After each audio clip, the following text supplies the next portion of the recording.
So, so a lot of people say, well, listen, advances in technology, et cetera, have basically made the pilot useless.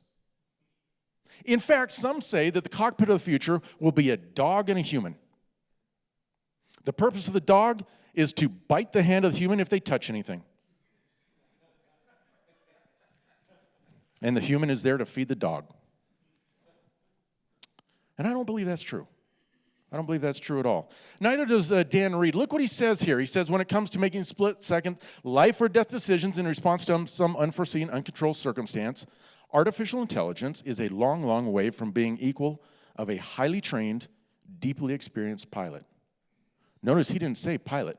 No. He said highly trained, deeply experienced pilot. There's a big difference, is there not? Again, I applaud you for being here. He goes on to explain why. He says that as far as artificial intelligence or the technology they've not been able to duplicate the machines, in machines, the kind of, see, we get talking real fast, kind of creativity, insights, and instant awareness of circumstances that a well-trained and proficient human can bring. So then your question to yourself is, am I bringing that creativity, insight, and instant awareness of a highly trained, deeply experienced pilot? Okay. All right, here's some examples, by the way, if you want to go look them up. Some of these call signs you might even recognize. Some are very famous cases. But in each one of these cases, technology failed.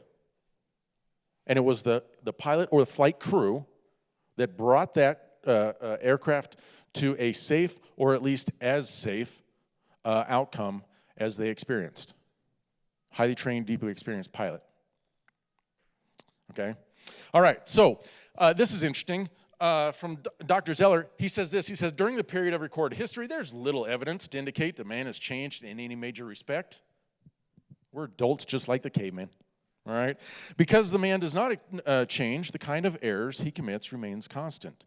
The errors that he will make can be predicted from the errors already made. Air traffic controllers are not inventing new ways to get themselves in trouble. Neither are cops. Firefighters aren't inventing new ways to kill themselves. And neither are pilots. Oh, sure, we might put our own little spin on it, right? Change up the narrative just a little bit. But at the heart of it, they're really the same. So, you know, they say that smart people learn from their mistakes. Really smart people learn from other people's mistakes. Well, that's what all this is about. Learning from those mistakes already made so that we can then bring safety onto our flight deck.